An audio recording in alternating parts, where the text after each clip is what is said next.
अस्सलाम वालेकुम नाजरीन, उम्मीद है आप लोग खैरियत से होंगे। नाजरीन, एक जो गलतफहमी लोगों में पाई जाती है कि जो इंतकाल है वो टाइटल डॉक्यूमेंट है और मलकियत का सबूत है। इससे पहले भी मैं अपनी वीडियोस में बता चुका हूँ कि जो इंतकाल है वो कतन टाइटल डॉक्यूमेंट नहीं है। तो अगर ये टाइटल डॉक्यूमेंट नहीं है तो क्या इसको मलकियत के सबूत के तौर पर पेश नहीं किया जा सकता? इसी ही सवाल को आज हम डिस्कस करेंगे और इसमें हम डिस्कस करेंगे कि इंतकाल की कानून में क्या हैसियत है, म्यूटेशन या इंतकाल की कानून में क्या हैसियत है। तो इस सवाल का जवाब जो है पेशावर हाई कोर्ट ने अपने फैसले में दिया है, जो कि PLJ 2025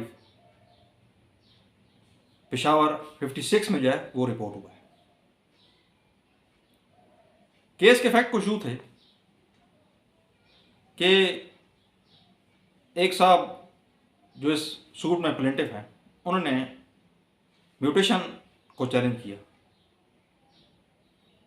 और उसमें उन्होंने ये दावा किया कि ये जो प्रॉपर्टी है ये मेरी एक कज़न की थी जो कि इशूलेस थी, उनकी कोई औलाद नहीं थी और उनकी फौतगी के बाद ज़ाहिर है उस प्रॉपर्टी का मैं ही वारिस हूँ, तो बतौर वारिस ये प्रॉपर्टी जो है हमें दी जाए। जबकि इसमें जो डिफेंडेंट थे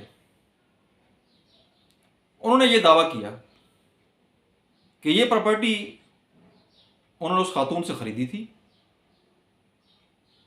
वो खातून चूँकि बेऔलाद थी तो वो अपनी जो प्रॉपर्टी का ज़्यादा हिस्सा है अपनी ज़िंदगी में उन्होंने उसको सेल करा दिया।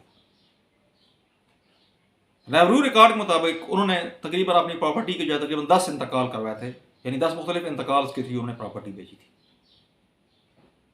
लेकिन अदालत में जो है वो सिर्फ 3 इंतकाल जो है वो चैलेंज किए गए। जो साहब इसमें प्लेंटिफ थे वो उस खातून के कज़न थे और उसमें जो डिफेंडेंट था वो उनका नेफ्यू था, उनका भतीजा था। बहरहाल केस जो है वो उसमें चला तो उसमें प्लेंटिफ ने दावा किया कि जो खातून थी इसमें जिनकी ये प्रॉपर्टी थी जो फौत हो चुकी हैं, चूँकि वो पर्दा नशीन लेडी थी, तो इस सूरत में जो बेनिफिशरी है इसमें जो परचेज़र है उसने ये साबित करना है कि ये प्रॉपर्टी उसने परचेज़ की थी, इसकी बाकायदा सेल ट्रांजैक्शन हुई थी और उसने उसकी कंसिडरेशन पे की थी, यानी उसकी कीमत बाकायदा पे की थी। तो इसके लिए कोई ठोस या मजबूत जो है वो सबूत चाहिए होगा, क्योंकि पर्दानशी लेडी अगर सेलर हो तो उस सूरत में जो परचेज़र होता है उस पर यह बर्डन अप्रूव होता है कि सबसे पहले वो ये साबित करेगा कि उसने ये जो प्रॉपर्टी परचेज़ की थी उसकी कंसिडरेशन पे की थी और बाकायदा ये उसको सेल थी और खातून ने बाकायदा उसको फ़रोख्त किया था। तो इस वजह से अमूमन ये कहा जाता है कि अगर आप किसी पर्दानशीन लेडी से या किसी भी खातून से आप कोई प्रॉपर्टी ख़रीद रहे हैं तो उसके लिए ये ज़रूर करें कि उसके हस्बैंड को, उसके बेटे को, उसके भाई को, उसकी फैमिली के करीबी किसी मेल मेंबर को उस ट्रांजैक्शन में गवाह ज़रूर बना लें, ताकि आपको इस तरह की सूरत हाल से मसला ना हो। इस केस में हाई कोर्ट ने यह करार दिया कि ठीक है, ये एडमिटेड फैक्ट है कि जो म्यूटेशन होता है वो टाइटल डॉक्यूमेंट नहीं होता, वो मलकियत का कंक्लूसिव सबूत नहीं है। लेकिन बहरहाल जो रेवेन्यू रिकॉर्ड होता है साथ प्रिजम्पशन ऑफ ट्रुथ जो है वो अटैच होती है, यानी रेवेन्यू रिकॉर्ड के बारे में ये फ़र्ज़ किया जाता है कि ये रिकॉर्ड जो है ये सच्चा है, ये गलत नहीं है और जो भी एंट्रीज इस रिकॉर्ड में हुई हैं वो दुरुस्त है, सिवाय इसके कि बाद में फिर उसको कोई साबित करे कि ये एंट्रीज जो है वो गलत थी।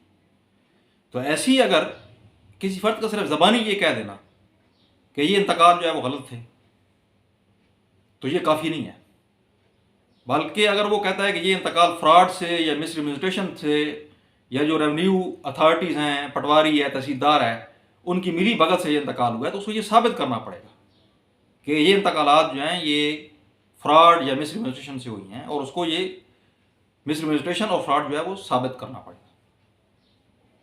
तो उस सूरत में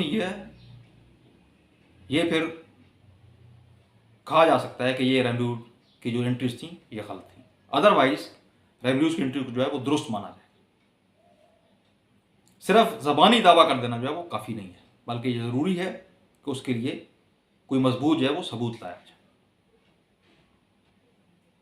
और इस केस में जो प्लेंटिफ है, एक तो खुद वो पेश ही नहीं हुआ, उसने अपनी जगह एक अटॉर्नी मुकर्रर किया हुआ था, जबकि उसकी जगह पे जो डिफेंडेंट है वो पेश हुआ और उसने अपना केस बाकायदा जो है वो साबित भी किया। दूसरा, इसमें सुप्रीम कोर्ट ने एक और चीज़ की तरफ तवज्जो दिलाई कि वो जो खातून थी वो इन इंतकालात के बाद ज़िंदा भी रही हैं, और 10 में से सिर्फ 3 इंतकाल चैलेंज किए गए, और वो ज़िंदा भी रही हैं। उन्होंने अपनी सारी ज़िंदगी में कभी भी जो है इस इंतकाल को चैलेंज नहीं किया। अगर ये एंट्रीज गलत थी रेवेन्यू रिकॉर्ड में, तो उन खातून को जो है अपनी ज़िंदगी में चैलेंज करना चाहिए था, लेकिन उन्होंने इसको चैलेंज नहीं किया। और कब्ज़ा भी जो था इस प्रॉपर्टी का, वो जो परचेज़र है उसके पास था, तो इसका मतलब उनको इल्म था कि ये प्रॉपर्टी जो है फला फर्द के कब्ज़े में है।